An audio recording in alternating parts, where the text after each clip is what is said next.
누가복음 22장 54절에서 62절 말씀까지 제가 봉독하겠습니다.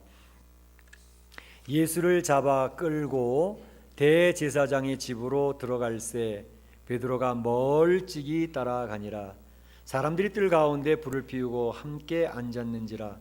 베드로도 그 가운데 앉았더니 한 여종이 베드로의 불빛을 향하여 앉은 것을 보고 주목하여 이르되 이 사람도 그와 함께 있었느니라 하니 베드로가 부인하여 이르되 이 여자여 내가 그를 알지 못하노라 하더라. 조금 후에 다른 사람이 보고 이르되 너도 그 도당이라 하거늘 베드로가 이르되 이 사람아 나는 아니로라 하더라. 한 시간쯤 있다가 또 한 사람이 장담하여 이르되 이는 갈릴리 사람이니 참으로 그와 함께 있었느니라. 베드로가 이르되 이 사람아 나는 네가 하는 말을 알지 못하노라. 아직 말하고 있을 때에 닭이 곧 울더라. 주께서 돌이켜 베드로를 보시니 베드로가 주의 말씀 곧 오늘 닭 울기 전에 네가 3번 나를 부인하리라 하심이 생각나서 밖에 나가서 심히 통곡하니라. 아멘. 이 시간에 시온 찬양대 하나님을 찬양이 있겠습니다.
감사합니다.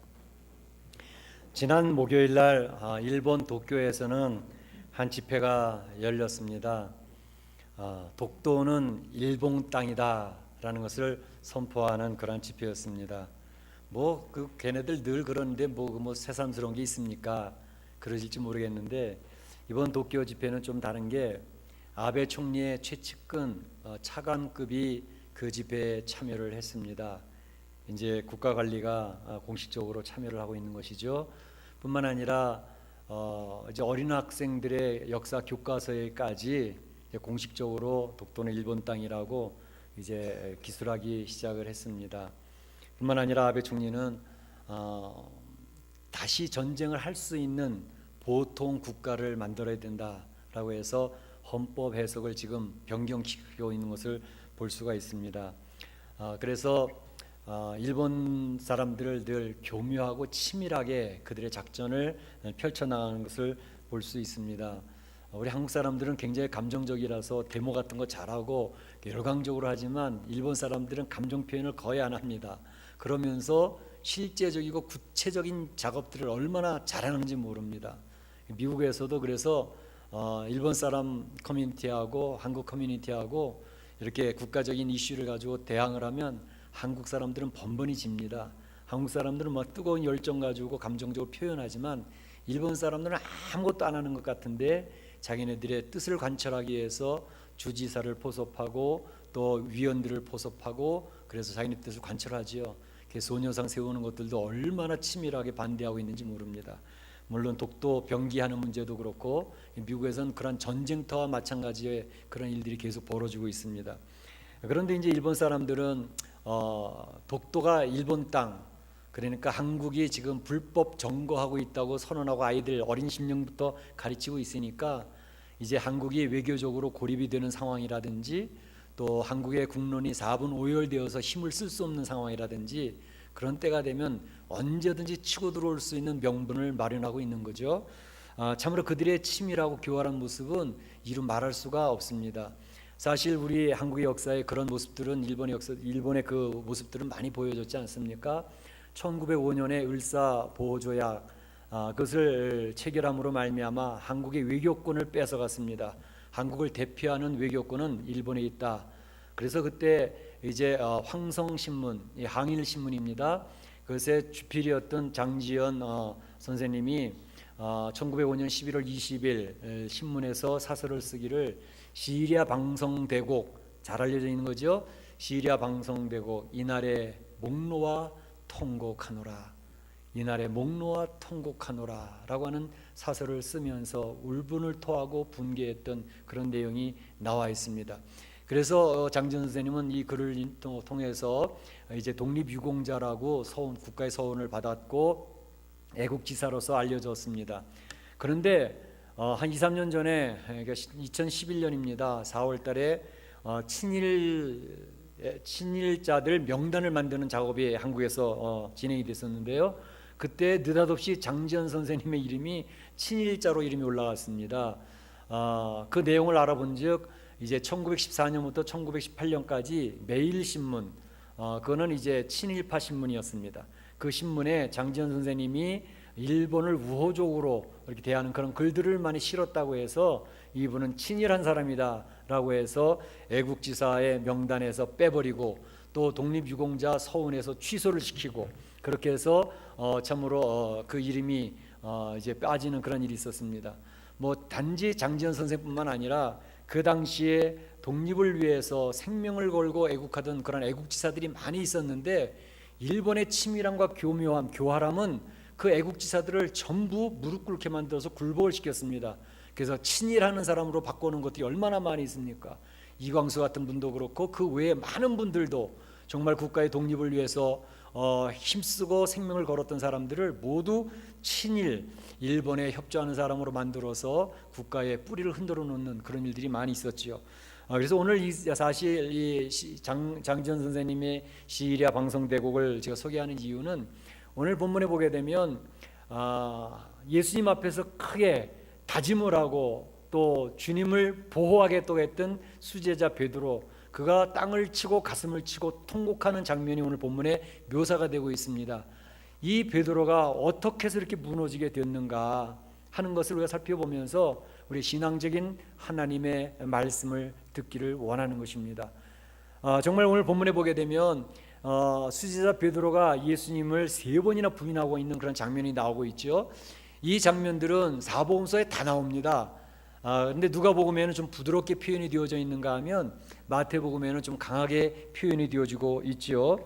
그래서 수제자 베드로가 예수님을 부인하는 모습을 보면 우리 믿는 성도들에겐 굉장히 충격입니다.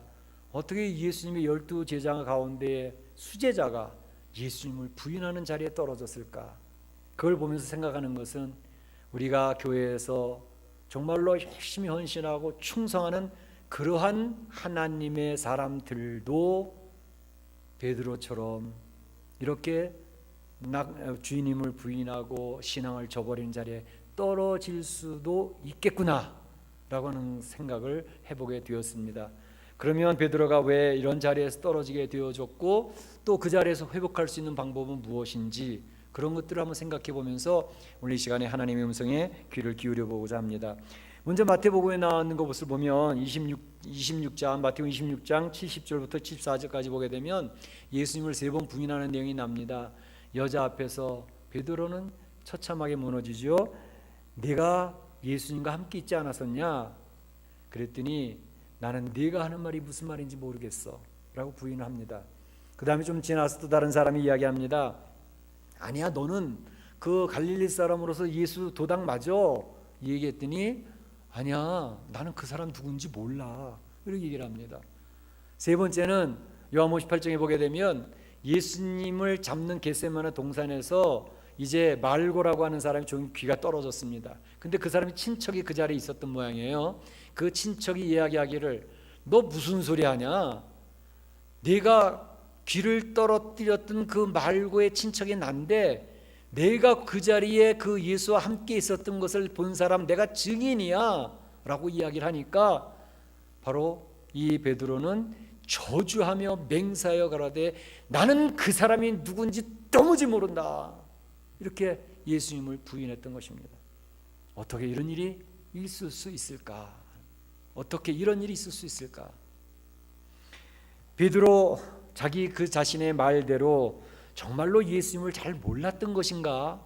그런 생각을 해보죠. 3년 동안 예수님을 따라 다녔어도 잘 모를 수도 있지요. 많은 제자들 또 많은 사람들이 예수님을 얼마나 많이 따라다녔습니까? 그런데 예수님을 다 알았다고 얘기할 수는 없는 거 아닙니까? 사실 교회 신앙생활하고 있는 성도들 가운데 10년 이상 신앙생활을 했어도 또 그 이상 오랫동안 교회를 출석했었어도 가끔 이렇게 만나서 대화하다 보면 사실은 목사님 저 예수님 잘 모릅니다 이렇게 얘기하는 분들도 있어요. 예수님을 인격적으로 만나지 못했다는 거예요. 잘 모르겠다는 거예요. 그냥 출석하고 있는 것뿐이죠. 이렇게 얘기하는 분들도 계시거든요. 그렇다면 정말 베드로도 그러한 사람 중에 한 사람이었나? 예수님을 잘 몰랐나?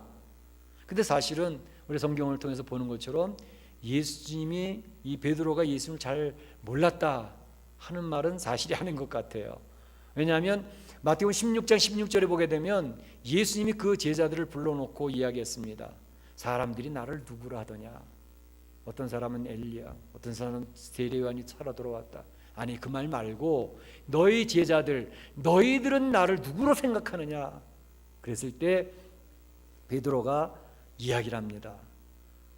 예수님은 우리의 주가 되시고 살아계신 그리스도가 되시고 하나님의 아들이십니다. 정확하게 신앙 고백을 했습니다. 주는 그리스도시요 살아계신 하나님의 아들이십니다. 신앙의 가장 핵심적인 내용이거든요. 예수님은 메시아라는 거죠. 구약 성경에 그렇게 이야기했던 메시아 그분 맞습니다라는 거죠. 그리고 하나님의 아들 맞습니다라고 얘기를 하는 거죠. 그 예수님이 얼마나 흡족해 하셨는지 몰라요. 빙긋이 웃으시면서 바요나 시몬아 내가 복이 있도다 이렇게 이야기를 하셨어요. 그러니까 예수님을 베드로는 정확하게 알고 있었던 사람입니다. 몰랐던 것이 아니죠. 그렇다면 예수님을 잘 알았던 사람이 왜 예수님을 부인하는 자리에 떨어졌을까? 충성심이 모자라서 그랬을까? 그 성격이 충성스러운 성격의 소유자가 아니라서 그랬을까? 근데 사실 여러분 잘 아시는 것처럼 베드로는 충성이라면 두 번째 가는 걸 서러워할 사람이었습니다. 충성심에 대해서는 어느 누구도 따라올 수 없는 그런 사람이었죠. 예수님이 이야기하셨습니다. 이제 내가 십자가에 못 박힐 때 너희 제자들 모두가 나를 떠날 것이다.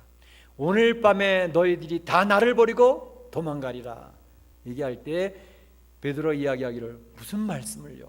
다 버릴지라도 저는 절대로 예수님을 버리지 않습니다.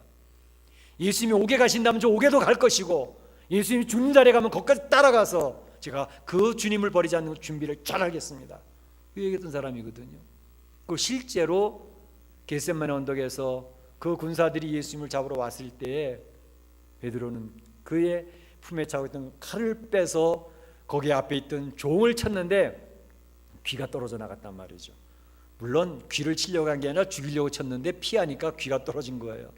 예수님이 귀를 다시 붙여주시면서 이것까지 참아라 이렇게 수습을 해주셨죠. 그걸 보면 베드로는 자기가 이야기했던 것처럼 정말 충성스럽게 예수님을 지키려고 했던 사람이거든요. 그러니까 충성스럽지 못해서 예수님을 부인했던 것 같지는 않아요.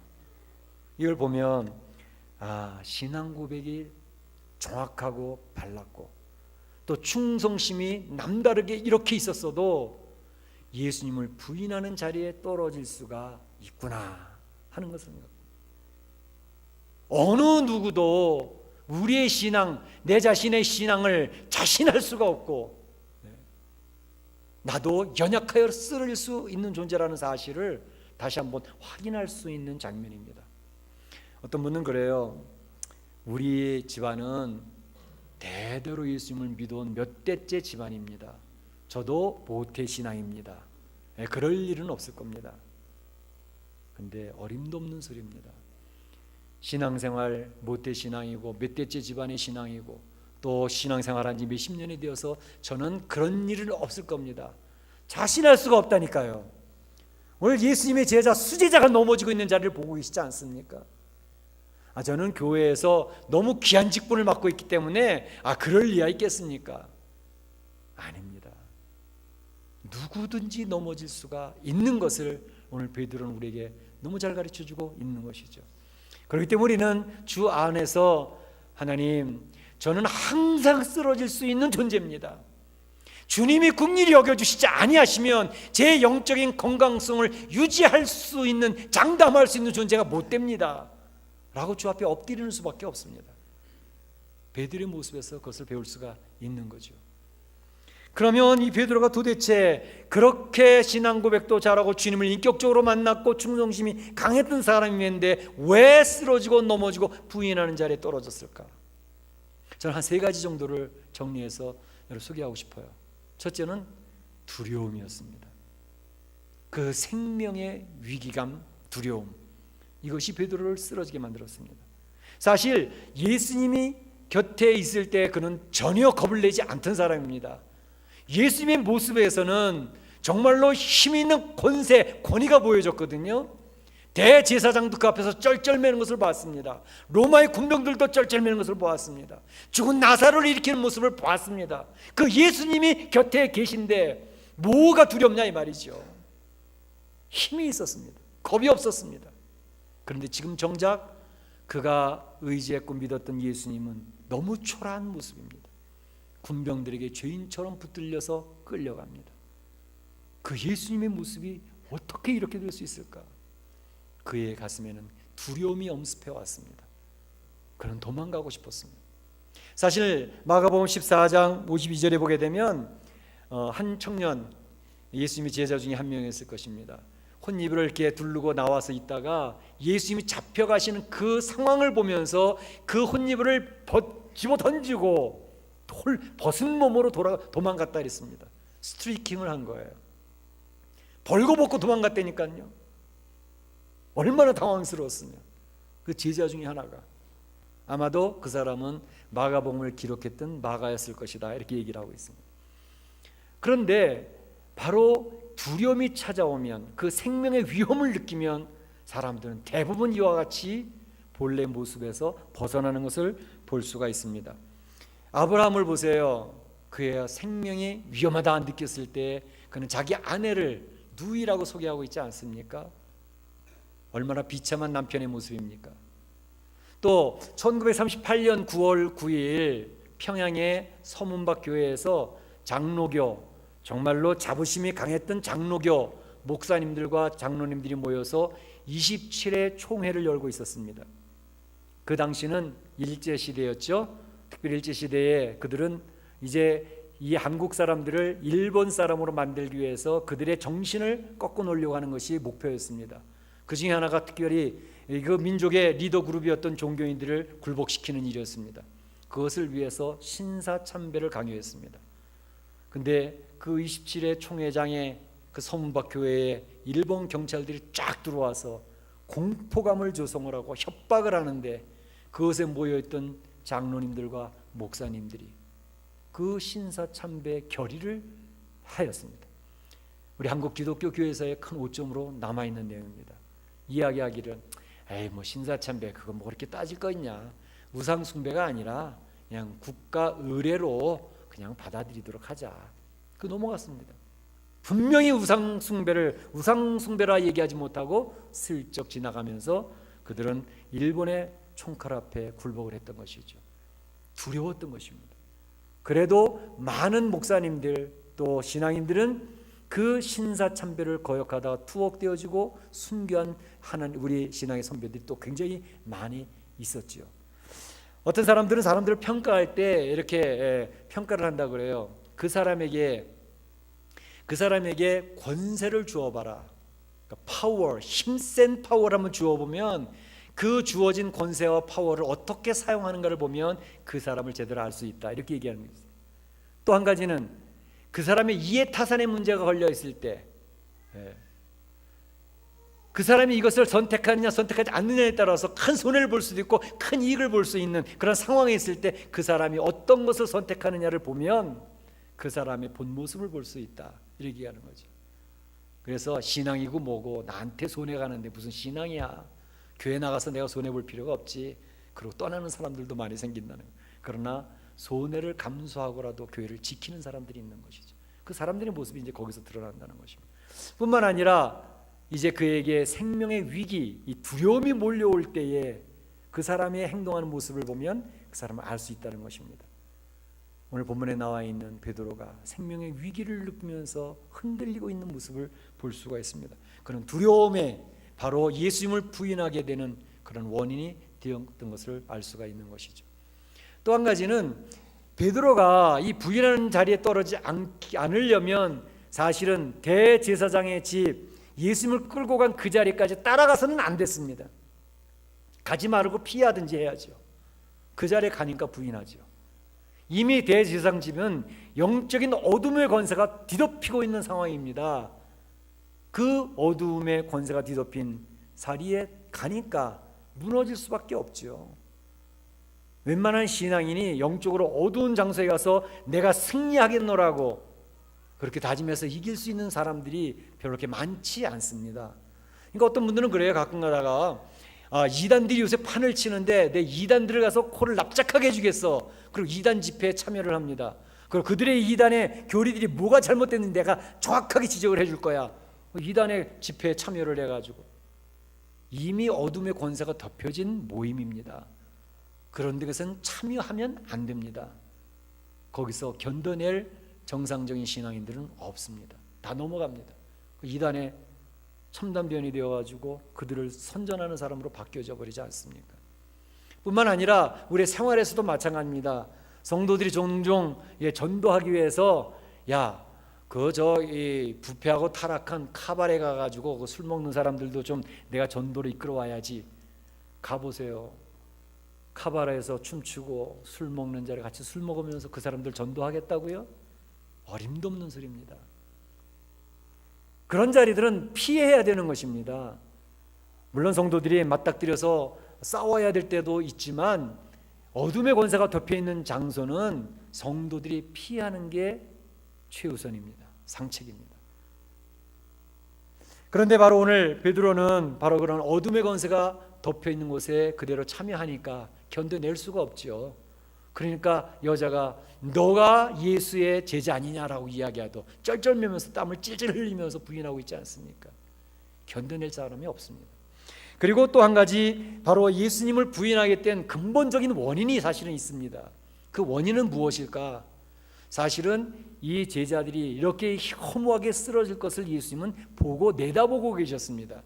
그렇기 때문에 그 제자들을 세우기 위해서 예수님이 그들을 이끌어갔던 것은 기도하는 자리였습니다. 겟세마네 언덕에서 기도하게 하셨습니다. 너희들 이 자리에서 기도해야 돼. 기도해야 힘을 얻을 수 있어. 그게 승리할 수 있어. 그러나 지지난주에 우리가 살펴봤던 말씀처럼 그 제자들은 예수님이 땀이 핏방울처럼 되도록 간절히 기도하고 있는 그 시간에 그 제자들은 육신이 피곤하다는 이유로 다 졸고 있었습니다. 잠자고 있었습니다. 예수님 오셔서 일어나라, 기도하라 3번이나 깨워도 그들은 마음은 원이로되 육신이 약합니다. 기도하지 않았습니다. 기도할 타임을 빼앗겨 버렸습니다. 찬스를 놓쳐버렸습니다. 기도하지 않으면 성도는 힘없는 종이 호랑이처럼 바뀝니다. 우리 성도들이 생각할 때 내가 결단하고 다짐하면 승리하리라, 어림도 없는 소리입니다. 혀를 깨물고 다짐을 해보세요. 승리할 수 있나? 결단이 굳건하게 세워져도 베드로 무너지는 모습을 보세요. 우리가 승리할 수 있는, 성도가 승리할 수 있는 힘은 어디서 오느냐? 그건 나에게서 절대 나오지 않습니다. 승리할 수 있는 힘은 기도를 통해서 주님으로부터 주어져야 되고 성령으로부터 힘이 주어져야 그 상황을 이길 수 있고 힘을 얻을 수가 있지요. 내게서 힘이 나오는 게 아닙니다. 하나님 힘을 주셔야 승리할 수 있는 거거든요. 그래서 주님이 그들을 기도하는 자를 이끄시고 기도하라고 권면하고 계셨던 것입니다. 사실 우리 사는 성도들에게 제가 이제 골방 세웁시다 라고 강조를 몇 주 지금 하고 있습니다. 골방이 왜 중요합니까? 여러분이 기도하는 자리를 세워야 됩니다. 주일 한번 와서 예배드리고 은혜 받았습니다, 승리할 것 같아요? 어림도 없습니다.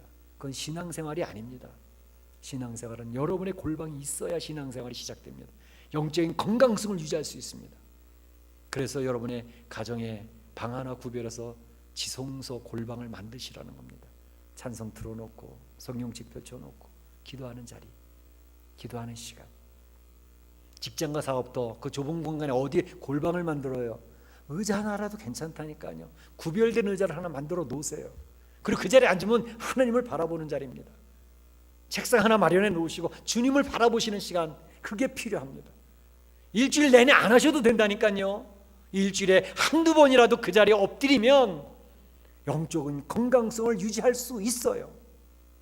그래서 신앙생활이 유지되어지고 그러한 기도 생활하는 성도가 살아계신 하나님을 경험하게 됩니다. 하나님이 나의 직장을 이끌어 가시고 나의 가정을 이끌어 가시는 그 인도하심을 체험하게 되는 것입니다. 우리 사랑하는 성도들, 기도하지 않으면 백전백패입니다. 신앙생활 안 됩니다. 오늘 베드로는 기도할 타이밍을 놓침으로 그 수제자, 결단과 다짐, 충성이 대단했던 그 제자임에도 불구하고 여지없이 무너지고 쓰러지는 모습을 오늘 본문에서 발견할 수가 있는 것입니다. 그러면 베드로가 이 쓰러진 자리에서, 이 부인하는 자리에서 어떻게 일어났을까? 오늘 중요한 내용입니다. 어떻게 일어났을까? 몇 가지 내용을 보여줍니다. 먼저는 하나님의 역사가 있었기 때문에 베드로가 일어설 수 있었습니다. 하나님께서 도대체 무슨 하나님의 역사요? 오늘 보세요. 베드로가 3번 부인하는데 3번째 부인하는 아직 말이 끝나지 아니할 때에 닭이 곧 울더라 그랬습니다. 닭이 곧 울더라. 아직 말씀이 이제 3번째 부인하는 그 자리에, 그 시간에 닭이 꼬꼬댁 꼬꼬댁 하고 울어대는데 너무 기가 막힌 거예요. 어떻게 이 타이밍을 잘 이렇게 맞출 수가 있었을까? 세상의 미물 짐승이 어떻게 베드로가 부인하는 그 시간을 알아맞히느냐 이 말이죠. 어떤 분은 에이 목사님 그냥 우연히 그런 일이 생겼겠지요. 우연이 아니잖아요. 예수님이 몇 번이나 얘기하셨잖아요. 내가 3번 부인하기 전에 닭이 곧 울 것이다 라고 이야기한 그 하나님의 프로그래밍대로 그대로 닭이 울고 있잖아요. 누구의 역사입니까? 하나님의 역사라니까. 여러분이 직장에서 일어나는 일, 사업터에서 일어나는 일, 어느 날 갑자기 말 잘 듣던 자녀들이 말 안 듣고 대드는 일, 여러분 그것도 우연히 생기는 것 같습니까? 그 속에서 말씀하시는 주의 음성을 들을 수 있어야 됩니다. 하나님은 타이밍을 정확히 맞춰서 성도들을 이끌어 가시고 인도하기를 원하시는 분이십니다. 지난 주간에 이제 우리 홈페이지에는 생명의 삶 나눔 쉐어링하는 그런 곳이 하나 있습니다. 그래서 우리 큐티하는 성도들이 이렇게 거기서 자기의 큐티한 내용을 이렇게 올립니다. 근데 지난 주간에 제가 보다가 와 하는 것이 하나 있었습니다. 뭐냐면 어떤 집사님이 올렸는데 하나님 앞에 기도했던 기도의 내용을 정확한 타이밍을 맞춰서 응답하신 하나님을 찬양합니다. 이렇게 써요. 타임을 어떻게 이렇게 정확히 맞춰서 내가 필요한 때에 하나님의 선한 방법으로 그 일을 응답하시는 하나님, 제가 경험할 때 너무 소름 끼치도록 그 살아계신 하나님을 찬양하지 않을 수가 없습니다. 고백하는 거예요. 우리 하나님은 정확한 타이밍을 맞춰서 여러분에게 응답하십니다. 그래서 살아계신 하나님이고 그래서 좋으신 하나님이십니다. 닭이 곧 울더라. 어떻게 세상 미물 짐승까지도 주님의 프로그램에 따라서 움직이느냐 말이지. 하나님의 역사잖아요. 특별히 예수님의 눈빛이 있었습니다. 부인하고 닭이 우는데 베드로의 눈빛이 예수님의 시선과 딱 맞닥뜨리는 거예요. 예수님이 딱 마주치는데 그 눈빛이 어떤 눈빛이었을까? 여러분 어떤 눈빛이었을 것 같아요? 질책하는 눈빛이었을까? 봐라 내가 너 부인한다 했지? 그런 눈빛이었을까? 아니면 야 너 수제자 너도 나를 넘기느냐 나를 부인하느냐 원망하시는 눈빛이었을까? 저는 그렇지 않은 것 같아요. 저는 그 예수님의 시선이 베드로를 긍휼히 여기시면서 안타깝게 여기시면서 보여줬던 사랑의 눈빛이라고 저는 확신합니다. 아니, 목사님 뭘 보고 그렇게 장담을 하십니까? 성경에 나와 있어요. 베드로가 이런 자리에 떨어질 것을 미리 아시고 예수님이 하셨던 말씀이 있습니다. 뭐라고 얘기하셨냐면 누가복음 22장 31절 32절 이렇게 얘기합니다. 시몬아 시몬아 사단이 너를 밀가부르듯 하려고 내게 청구하였으나 나는 너를 위하여 내 믿음이 떨어지지 않기를 위하여 기도하였나니. 사단이 청구한다는 거예요. 이 베드로 내가 잡아먹을래. 그러고 예수님이 그 베드로를 위하여 미리 기도하셨다는 거예요. 믿음이 떨어지지 않도록. 그러니 네가 돌이킨 후에 내 형제들을 굳게 세우는 사역을 감당해라. 미리 내다보신 예수님의 음성이 나오지 않습니까? 그럼 예수님 바라보시는 눈빛이 질책하고 원망하는 눈빛이었겠어요? 아니죠. 긍휼히 여기시면서 내가 했던 말 기억하고 혹시 네 형제들이 친구들이 쓰러질 때 그들을 다시 일으켜 세워서 하나님 사람으로 잘 세우는 역할을 해야 돼. 그 얘기하고 계시지 않습니까? 세 번째로는 그 베드로는 말씀을 기억을 했다 그랬습니다. 말씀을 기억했다. 오늘 닭 울기 전에 내가 3번 나를 부인하리라 하심이 생각나서, 저는 그 생각나서의 동그라미를 막 쳤어요. 네가 3번 부인하리라 하심 그 말씀이 생각나서 베드로는 그 말씀을 생각한 겁니다. 그 말씀을 기억해낸 것입니다. 무너진 신앙을 다시 일으켜 세우는 데에는 하나님의 말씀이 들려지면 됩니다. 하나님 말씀이 기억나면 무너졌던 신앙이 다시 일어설 수 있습니다. 여러분에게 제가 우리 CCC에서 나온 성경구절 69절 제발 암송하십시오. 그래서 수요일마다 저희 계속 암송합니다. 이제 69절 거의 다 돼가고 있습니다. 또다시 반복할 겁니다. 여러분 신앙생활하는 동안에 이 69절이 여러분 머릿속에서 뱅뱅뱅 돌아갈 수 있도록 암송을 시키는 일을 제가 하려고 합니다. 동참해 주시길 바랍니다. 왜냐하면 여러분이 신앙생활 기쁘고 즐겁게 찬양하며 막 감격스러울 때도 있지만 어느 날은 예수님을 믿는 사람인지 안 믿는 사람 알 수 없을 정도로 처져 있게 되는 그런 때를 맞이하게 됩니다. 그때에 그 처져 있는 신앙에서 여러분을 이렇게 세워주시는 것이 무엇이냐? 그것은 바로 하나님의 말씀입니다. 여러분 머릿속에 기억되고 있는 그 묵상하는 그 말씀들이 여러분을 무너졌던 자리에서 이렇게 세우기 때문에 여러분 그 말씀을 계속 암송을 하셔야 되는 겁니다. 영적으로 잠자는 성도들 예배 시간에서 눈꺼풀이 무거워서 졸고 있는 성도들, 영적으로 병 들어가고 있는 성도들이, 지금 힘을 잃어가고 있는 성도들이.